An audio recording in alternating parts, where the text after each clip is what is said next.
तो चलते हैं अपने एक्सरसाइज 10.1 क्वेश्चन नंबर 1।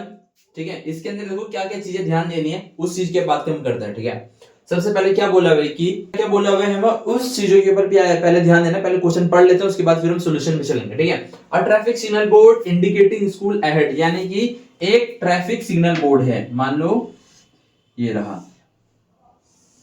ठीक है, इज एन इक्विलेटरल ट्रायंगल, मान लो एक इक्विलेटरल ट्रायंगल बना दिया और इसके अंदर लिखा हुआ है कि भाई स्कूल, भाई ये मेरा मार्कर नहीं चला, हटाओ इसको, स्कूल अहेड। ठीक है, ये इसके अंदर लिखा हुआ है, इन्होंने बोला हुआ है कि इक्विलेटरल ट्रायंगल है, उसके अंदर स्कूल अहेड लिखा हुआ है और साइड क्या दे रखी है, ए, यानी कि ये भी ए है और ये भी ए है। Find area of signal board by using Heron's formula, हमें हीरोन्स फॉर्मूला का यूज करना है और हमें इसका एरिया निकाल के देना है। हीरोन्स फॉर्मूला क्या होता है, यहां से हमारा सॉल्यूशन है, याद रखना कि हीरोन्स फॉर्मूला लिख लेते हैं, अंडर रूट एस माइनस ए, एस माइनस बी और एस माइनस सी। जब हम इसको सॉल्व करेंगे तो हमें पहले एस की वैल्यू निकालनी पड़ेगी, एस यानी कि सेमी पैरामीटर हम निकाल लेते हैं यहाँ पे, एस इक्वल ए प्लस बी प्लस सी अपॉन 2। ठीक है, तीनों चीजें क्या है, इन्होंने क्या बोला, ए एक साइड है, दूसरी साइड, तीसरी साइड, यहाँ पे तीनों साइड इक्विलेटरल ट्रायंगल बता रखा है, यानी कि तीनों साइड क्या है, ए है, यानी कि ए प्लस ए अपॉन 2, यानी कि 3a अपॉन 2। हमें मिल गया s 3a अपॉन 2। अब यहाँ पे हम करेंगे फॉर्मूले में 3a अपॉन 2, ब्रैकेट में जहां जहां s होगा वहां पे हमें यही रखना पड़ेगा, 3a अपॉन 2 माइनस a का a ही रह जाएगा। ठीक है, क्योंकि ये साइड है, फिर से 3a अपॉन 2 माइनस b वाली साइड यानी दूसरी साइड, ये भी a है तो यहाँ पर भी a रह जाएगा, और 3a अपॉन 2 माइनस सी भी हमारा a है, a का रह जाएगा। ठीक है, अब इसको हम क्या करेंगे, ब्रैकेट के अंदर वाले पहले सॉल्व करेंगे, 3a अपॉन 2, अब यहाँ पे क्या हो जाएगा, 3a अपॉन, जब इसको एलसीएम से लेके सॉल्व किया जाएगा, ठीक है, 2 माइनस यहाँ पे 2a हो जाएगा, हो गया। अब जब सारी चीजें सेम है, सबके अंदर सेम वैल्यू, तो जैसे हमने सॉल्व किया पहला वाला वैसे सब में हो जाएगा, 3a अपॉन 2 माइनस 2a, ये पूरा हो जाएगा, यस ये हो गया। इसका भी 3a माइनस 2a अपॉन 2, इतना क्लियर है।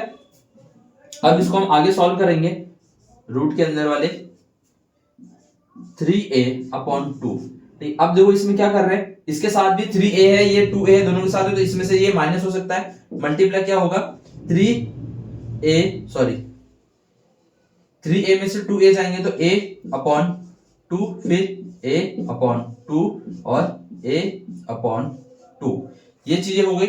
अब मैं क्या कर सकता हूं कि ये जो मेरा 3a है, यानी कि ये दोनों आपस में मल्टीप्लाई, इसको मैं अगर अलग से लिख लूं 3 मल्टीप्लाई, अब देखो क्या हो गया, ये और ये दोनों पेयर बन रहे हैं। और हमने क्या पढ़ा हुआ है, पिछली क्लास में पहले पढ़ा होगा कि भाई जिसका पेयर बन जाता है रूट के अंदर में, जिसका पेयर बन जाता है उसको हम रूट से बाहर ला सकते हैं, इतना ठीक है। यानी कि रूट के अंदर क्या बच जाएगा, 3a। ठीक है, अब बाहर क्या आ जाएगा, इन दोनों में से एक आ जाएगा, a अपॉन 2 मल्टीप्लाई, और इन दोनों में से एक बाहर आ जाएगा, a अपॉन 2। ठीक है,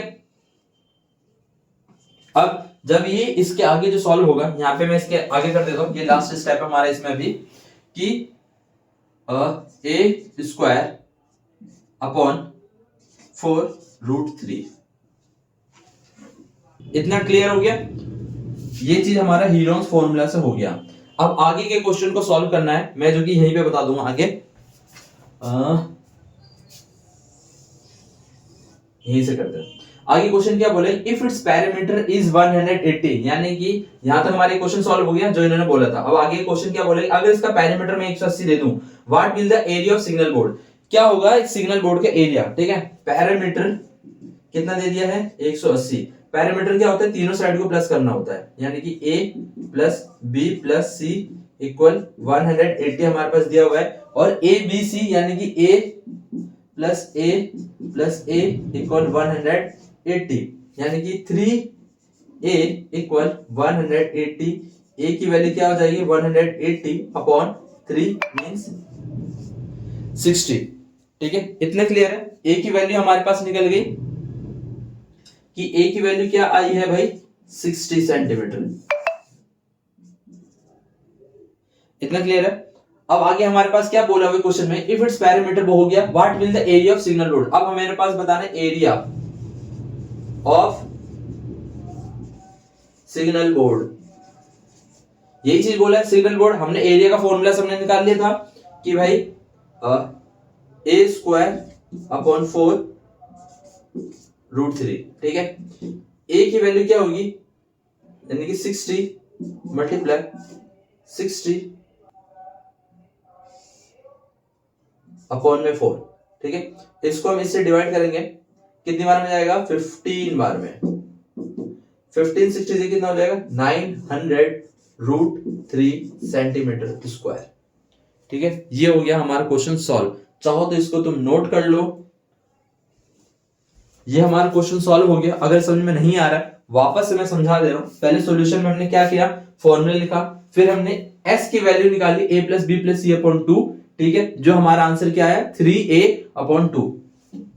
फिर हीरोन्स फॉर्मूला में हमने इनकी वैल्यू रखी, जो हमारा आंसर क्या आ रहा है a स्क्वायर अपॉन 4, ठीक है। अब कुछ लोग बोलेंगे भाई हम इक्विलेटरल फॉर्मूला का भी तो यूज कर सकते थे, क्योंकि इक्विलेटरल ट्रायंगल हमारे पास दिया हुआ है, तो √3 अपॉन 4 a स्क्वायर, ये भी फॉर्मूला हम यूज कर सकते थे। यहां से हमारा डायरेक्ट हो जाता क्वेश्चन सॉल्व कि भाई देखो हमारे ये और ये चीज तो दोनों ही सेम है, बस ये 3 इधर मल्टीप्लाई में इसमें इधर मल्टीप्लाई, उससे तो कोई फर्क नहीं पड़ता, ठीक है। ये हमने इसलिए नहीं किया क्योंकि इन्होंने हमारे पास क्वेश्चन में क्या बोला है कि भाई हीरोज फॉर्मूला का यूज करना है, इसीलिए हमारा क्वेश्चन थोड़ा सा इतना बड़ा एक्सटेंड हुआ है, वरना हमारा फॉर्मूला यहीं पे हो जाता है ए की वैल्यू निकालने के बाद, ठीक है। छोड़ो इस चीज को, क्वेश्चन पे आओ वापस। यहां तक हमारा हो गया।